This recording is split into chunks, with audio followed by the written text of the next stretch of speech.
Welcome back. Now, today, we're going to continue with our scrutiny of the NDC's People's Manifesto. Our focus today is on the creative industry. We're very honored to have with us Rex Omar, who speaks for the NDC on these particular issues regarding the creative industry.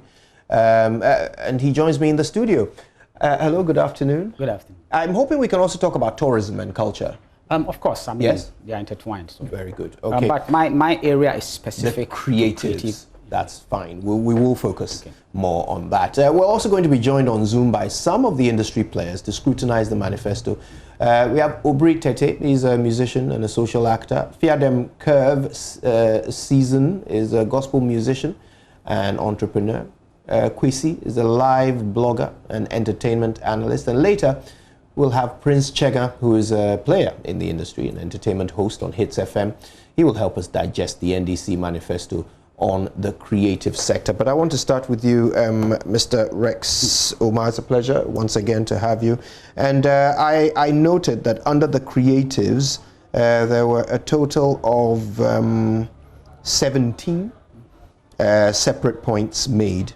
And I did try to go through them to see what's new and what's just a reiteration of what we've been hearing. I've got to say the reiterations are more than the new. But for you, what exactly is it that you think is the one item out of this list that is going to be the biggest transformer to the creative industry? Okay, thank you very much. I think that there is something, a game changer that perhaps did not reflect in what you have. A standalone ministry. Right. To take care of the creatives in its entirety. This policy, both divide are happy with it. Because this is long overdue. You know, our manifesto is called People's Manifesto. And then before I continue, I would like you to understand, in most cases when we talk about creatives in this country, people think we are dealing with only music and movies. Yeah. For people to have a clear understanding as to what we're talking about, I would like to, if you permit me, go into this quickly so that, you know, the creatives have been divided into 6 thematic areas. Right. We're talking about cultural and natural heritage.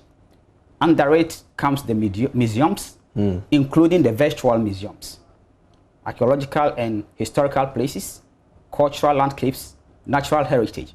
Then we come to performance and celebration.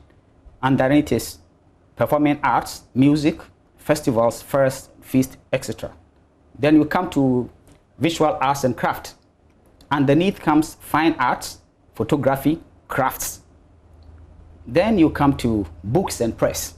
Underneath comes books, newspaper and magazines, other printed materials, library, and also virtual libraries, and then book fairs. Then you come to audiovisual and interactive media. There you're talking about films and videos, television and radio, also internet streaming, and you are talking about internet podcasts, video games, and also online video games. Then the last one, you're talking about design and creative services. Underneath you have fashion design, graphic design, interior design, and landscape design, architectural services, and advertising services. So architectural services are being added to the creatives industry.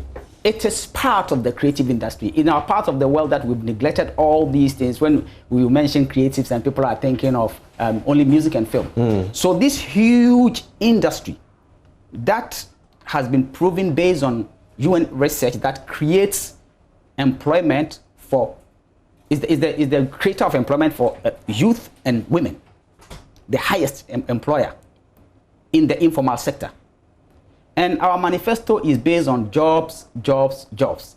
So that is the reason why there's going to be a standalone ministry to take care of this. Now, you know, you cannot have a meaningful flourish in tourism without creative economy. Because tourism actually feeds on the creative economy. So the game changer of this People's Manifesto is this standalone ministry that will take care of everything that has to do with creative economy. Because look, if you go to the north, all these guys who are doing the weaving that we used to do smokes, and they're using leather to do hats and all these things, they are part of it. People with the ones who create beads and all that. It's a huge industry that if we harness it, we will be able to have a lot of cultural products to use locally and also to export. Another game changer is we passing the broadcasting bill to empower the local content providers, including the broadcasting corporations themselves. Third, if you go into our policy that is called Big Push, that infrastructural policy, underneath you see that we are going to upgrade NAFTI into a fully fledged multimedia university. NAFTI is a tertiary, it's a university already, but it's not autonomous. So what we're going to do, we're combining the NAFTI and GIJ and Institute of Languages and make it a fully fledged multimedia university with campuses in Accra, Kumasi, and Tamale. And then when you look at MPP's manifesto that they are talking about studios, our thinking is different. Yes, you do studios, but we will have to put the studios in the campuses as part of working tools, so that by the time the guy goes through the university, he knows everything, whether it's music recording or film design or lighting design or stage design or whatever. They will learn it through that. And then these studios can also be open for the public usage, because it's in the studio, just like we have teaching hospitals. You can have teaching universities. So people can just, or whatever it is, and pay a subsidized whatever, just because these studios must be maintained. Right. You cannot just go and put studio in places as government, just putting studios in places for who to manage it, and at the end of the day, what will be the purpose? So we have a different ball game altogether. So when MPP is talking about building film villages and whatever, we would rather want to build film villages that is in the campuses. You can have a campus that is like a film village, actually, so you can go and shoot everything there while the students are also learning. That is our approach. Right. That's what makes our approach a superior one. That's interesting, and I think it's a good time to bring in our other guests because there's quite a lot there to think about. This is how the NDC's manifesto seeks to change the game for the creatives industry. Mr. Obri Tete is a musician, a social actor. I think I'll start with you, if you don't mind. Do you find that the problems that are unique to you and your craft have been solved by the policies that the NDC is proposing? Has to go through their policies for the creative arts, and I must say I'm very impressed, because just like he was saying, it covers the performing, the literary, the fine arts sector of arts, and so everybody is caught in there. And they are not just promising structures where you can move into when your products or the services you're rendering are not protected. I love the fact that they are going to put in place legal aid for people to fight over copyright infringements and other things. And I'm very happy about their policies, just to say. But I'm just hoping it's not just talk, because we've heard it before. And comparing it to the MPPs, I think I'll choose the NDCs over the MPP, because it covers a wide range of artistic problems out here. Yes. Right. There are some who suggest that one of the biggest problems for the creatives industry is the fact that our audience is small. We have a country of 30 million people. How do you see that problem being overcome by the NDC's policies? Do you see in there anything that is going to help creatives like you make the most of our audience? Okay, so then I saw a bit of it. Now what gives me hope in the NDC's policy is the fact that they keep mentioning partnership, because I see that the creative arts needs partnerships to grow. They're looking at partnering with embassies and museums outside and all that, and that gives an exchange program space for creative to also explore other genius senses out there and also tap into it. So then I see that happening with the NDCs, but I feel like there isn't that complete marketing tool there that would say that we'll sell it outright to the world, because now when a creative in Ghana is creating, he's creating for Ghanaians, but he's not thinking of the outside market so much. So I feel like they should involve a lot more marketing senses and a lot more marketing geniuses that will see the creative industry as a straight product that should be sold to the outside world. And honestly, like I'm saying, if the NPP is a red pill and the NDC is a blue pill, I'll definitely swallow the blue pill and risk it, because I feel like they have that sense of we care about the artist in there. Yes, so yes, I feel like there's a marketing glitch there, but I feel like should they sit down with the right minds, it will be made to work. All right, well, that's a point we'll get Mr. Rex Omar to respond to in a moment. But let's bring one more of our panelists in on the conversation. Kwesi Live is a blogger and entertainment analyst. Kwesi Live, good to speak to you. Now, you operate in the digital space.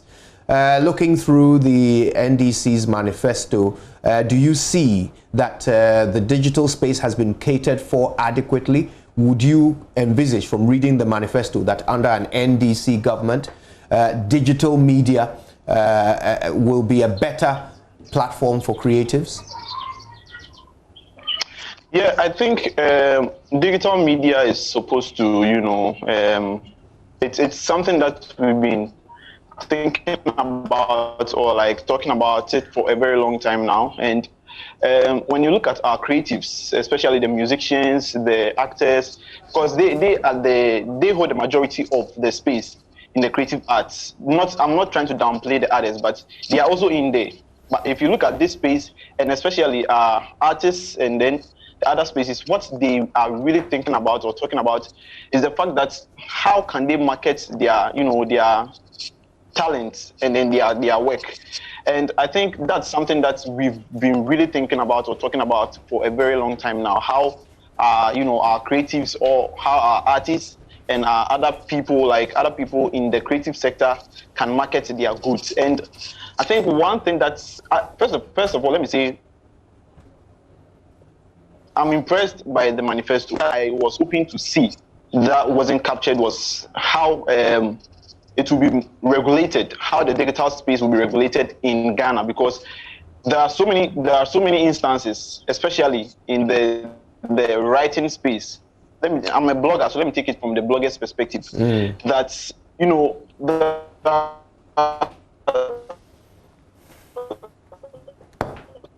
right there we're having digital headaches. So let's very quickly see if we can connect a bit clearer to Fiadem Curve Season.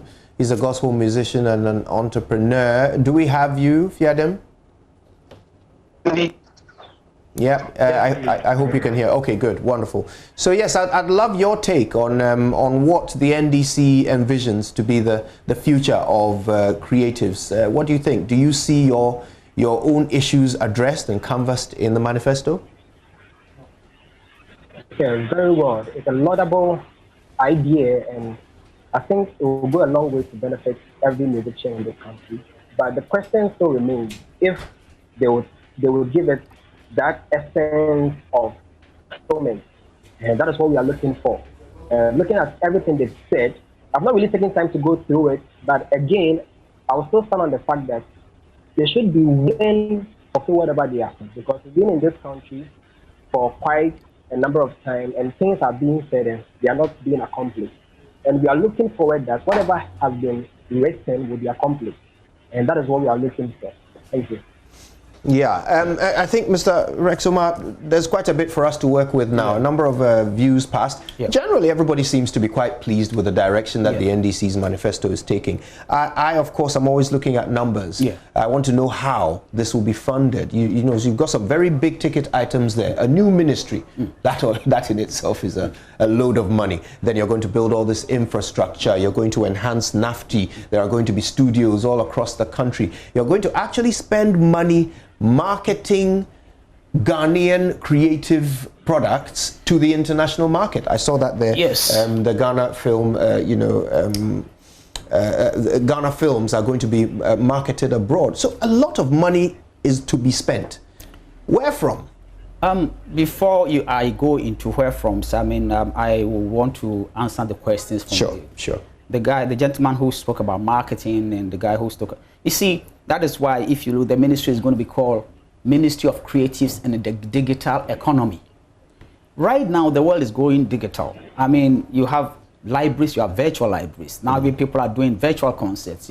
Movies are being distributed virtually. So the whole situation is, yes, now it's no longer so important where you live.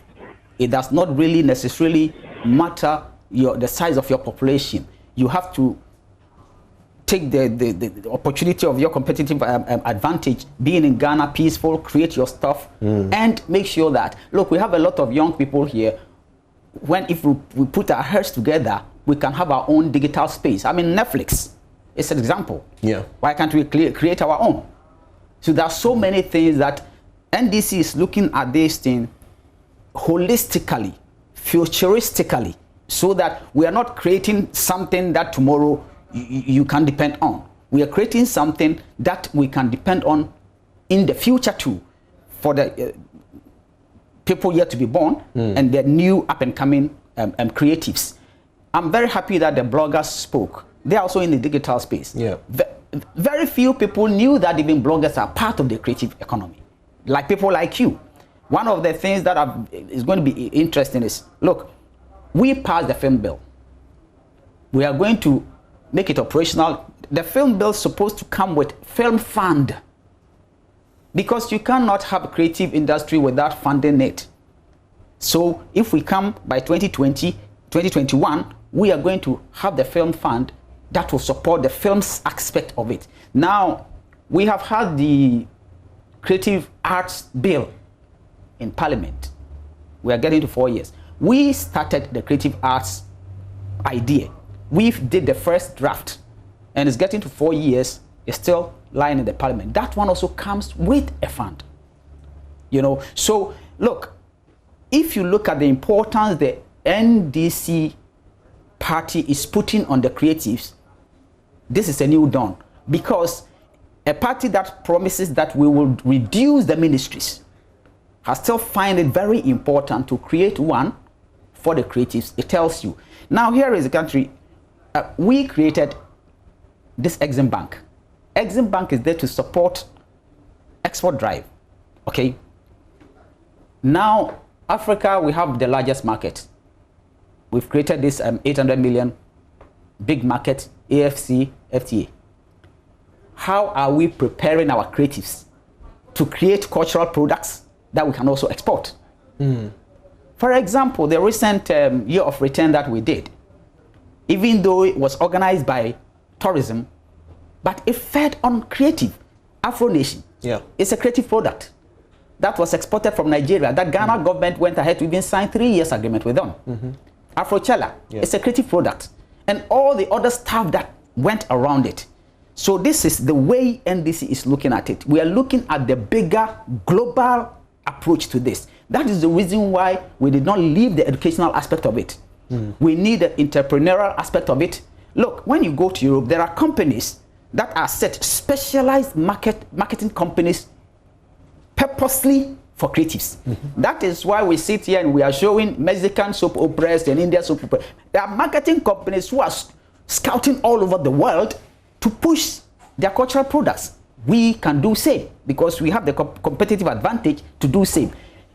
NDC is looking ahead into the future. When it comes to the talent, it's abound. The rest is to create the enabling environment to push it forward. Now to my question, yeah. Sikano. Sikano is always, it has always been here. It's how you manage it. If we can save and make sure that corruption is brought to its barest minimum, we can save a lot of money. I'm not an economist.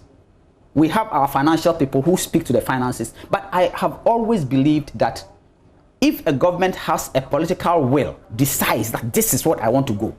That's why I keep telling you, NDC government is now putting a lot of emphasis on the youth. This is a country where majority of our people fall under the youth. Yeah. They finish the education, they don't have anything to do.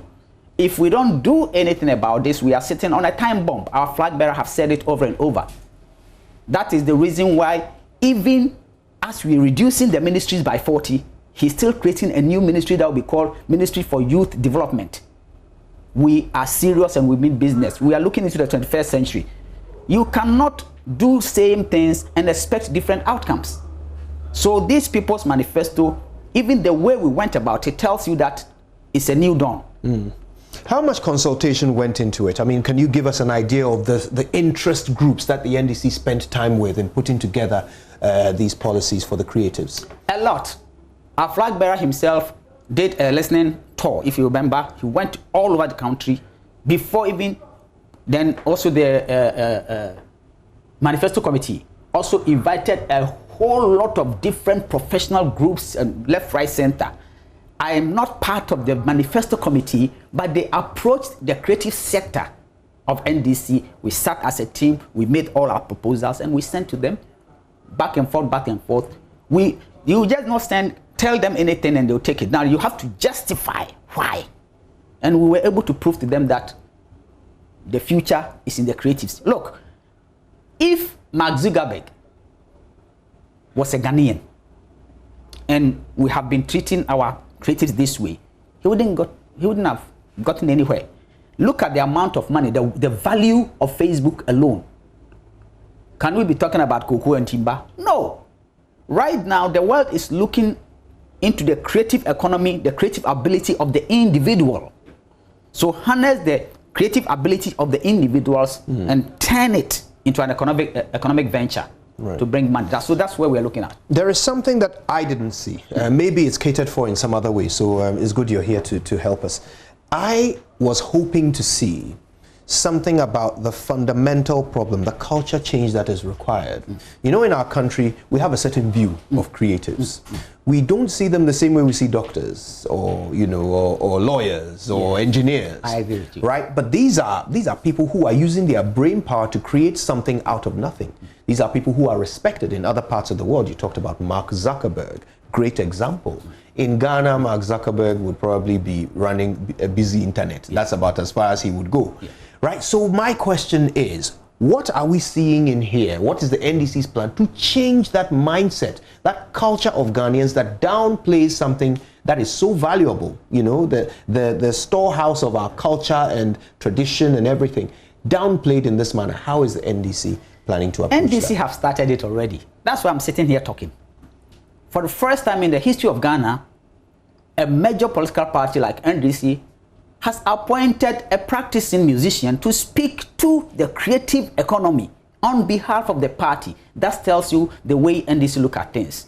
So NDC appointing me and my brother Sadiq to speak to the creative economy tells you that they're looking at the creatives differently now. Previously, they'll say, oh, but these musicians, oh, but these people, concert people. The game has changed. That's why I keep telling you, it's a new dawn. It's a new dawn. But then also, I will advise my own creatives that don't look down on yourself. Because at the end of the day, whatever is in you is what makes you. You know, so this is the time.